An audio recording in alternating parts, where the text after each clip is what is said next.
위반 건축물 딱지가 있다. 근데 들어가도 될까? 결론부터 말씀드리면,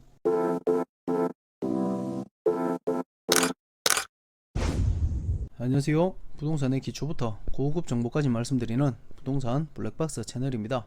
오늘은 지난번 영상에서 잠시 언급했었던 건축물 대장에 불법 건축물 낙인이 찍혀있는 대장을 한번 확인해 보도록 하겠습니다. 계약을 할 때 어떤 부분을 주의해야 되는지 영상으로 함께 보시죠. 우선 경매로 나온 사건들 중에 제가 위반 건축물 딱지가 붙었는 그 사건만 건축물 대장을 한번 출력을 했습니다. 위에 보시면 위반 건축물이라고 노란색 딱지가 붙어 있죠. 그러니까 이게 관청에 이제 적발이 됐다 이 뜻입니다. 우리가 흔히 길 가면서 보이는 수많은 불법 건축물들 많이 있죠. 사실 엄청나게 많습니다. 다만 다들 적발이 되지 않았다, 다만 다들 서로 신고를 하지 않았다, 그렇게 생각하시면 되는데, 위반 건축물 딱지가 붙는 순간 이제 이행강제금이라고 하는 게 1년에 2번 납부하게 됩니다. 그리고 이 위반 건축물이라는 건축물 대장이 표시가 되면 대출이 안 나와요. 대출이 안 나오기 때문에 전세자금 대출이나 추가로 금융대출이나 이런 것들이 안 나옵니다. 그러니까 반드시 집주인분 입장에서는 이거를 해소를 해야 되는 그런 상황에 놓이게 된 거죠.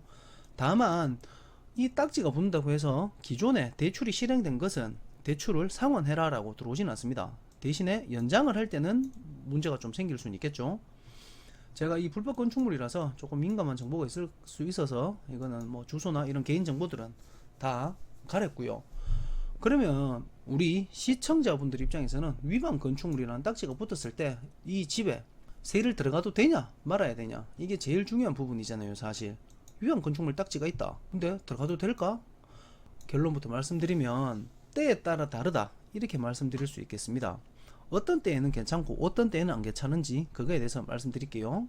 우선 처음으로 내가 이 집에 들어갈 때, 요 집에 들어갈 때 대출 없이 들어간다 그럴 때는 일단 괜찮습니다.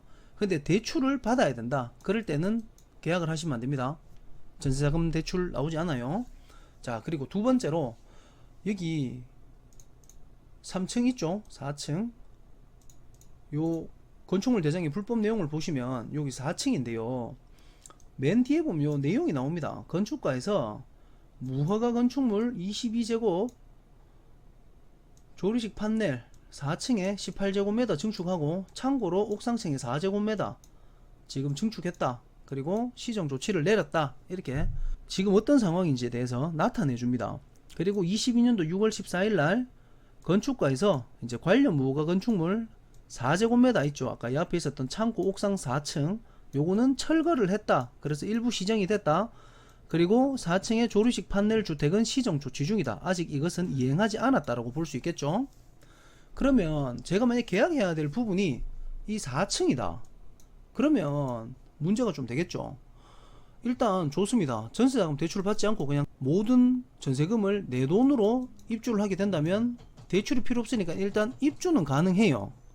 그런데 입주를 한 다음에 이 부분에 대해서 집주인이 이제 철거를 해야 된다, 이행강제금을 계속 내다가 나 이제 더 이상 이행강제금을 내지 못하겠다, 이제 철거를 하겠다 하면 집이 안 됩니다. 집이 이렇게 생겼는데 이 북쪽으로 예를 들어서 방이 이렇게 생겨 있습니다. 그러면 방에 이 부분이 다 불법인 공간이에요 지금. 그런데 방 두 개의 절반이 날아가게 되고요. 그 다음 이 부분은 보통 주방이겠죠. 이 주방 부분도 싸그리 다 날아가게 됩니다. 싱크대 상부장 하부장, 보통 여기다가 싱크대 이렇게 설치해 놨을 거니까요. 그리고 예를 들어 여기에 화장실이 있다, 안방에 화장실, 그런 것들이 있으면 또 화장실의 절반이 날아가요. 이럴 경우에 내가 이 집에 들어갔을 때 생활이 되냐 말입니다. 생활이 될 수가 없죠. 그렇기 때문에 이 불법 건축물이 있는 집에 들어가실 때는 월세인 경우, 그리고 내가 들어가려고 하는 집에 불법이 없는 경우에는 그래도 계약을 하셔도 된다라고 저는 말씀드리고 싶어요. 물론 그래도 꼼꼼하게 짚고 넘어가야 될 부분들이 많습니다.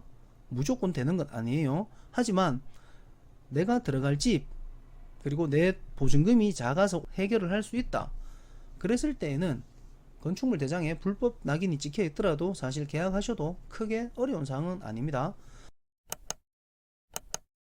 다만 이제 진짜 겁나는 상황은 바로 제가 말씀드린 이 상황이죠. 불법이 이렇게 있는데 이 부분이 다 불법이에요. 그런데 집이 날라갑니다. 이제 철거를 하면. 그랬을 때 이게 집이 안 되는 경우, 이럴 때에는 절대로 계약하시면 안 됩니다.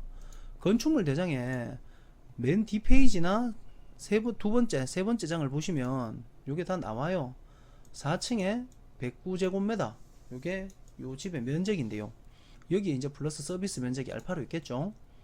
109제곱인데 이 중에 불법 건축물의 면적이 지금 18제곱입니다. 아까 전에 앞에서 보셨듯이. 그러면 한 6평 정도 되죠. 6평 그냥 날아가는 거예요. 이 6평이 어떤 부분이냐, 그냥 테라스로 외부에 쓰던 공간이었다. 그러면 날아가도 아무 상관이 없어요. 그냥 테라스 야외로 쓰면 되니까요. 그런데 아까 말씀드린 것처럼 방이나 주방이나 욕실이나 이런 구조로 되어 있다 하면, 이거 철거된다 하면은 이 집은 집의 기능을 할 수가 없겠죠. 그랬을 때는 계약을 하시면 안 된다, 이렇게 말씀드립니다.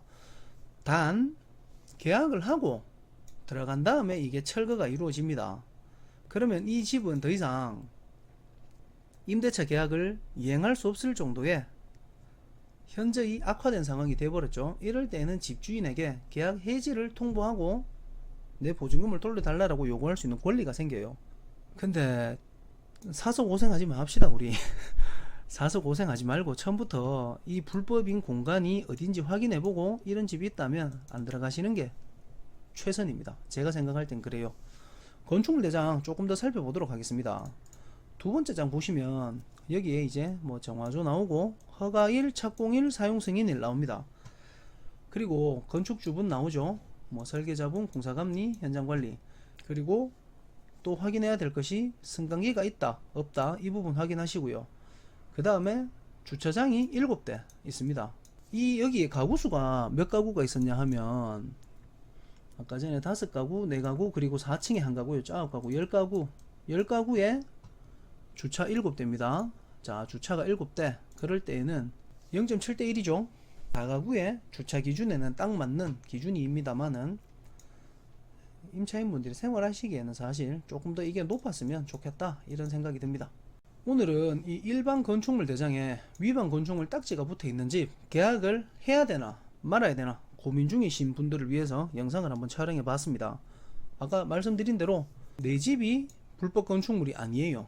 뭐 보통 4층이 불법인데 2층이나 3층이다, 이럴 경우에는 들어가셔도 무방하다, 이렇게 생각이 들고요. 내 집이 지금 들어가는 곳이 4층인데 4층에 불법이 있다. 그러면 이 불법이 해소가 되었을 때에는 이게 집으로서의 구조적 기능을 완전히 할 수 있느냐? 보통 못합니다. 못하기 때문에 내 집이 불법인 경우에는 계약을 하시면 안 된다, 이렇게 정리를 하실 수 있겠습니다.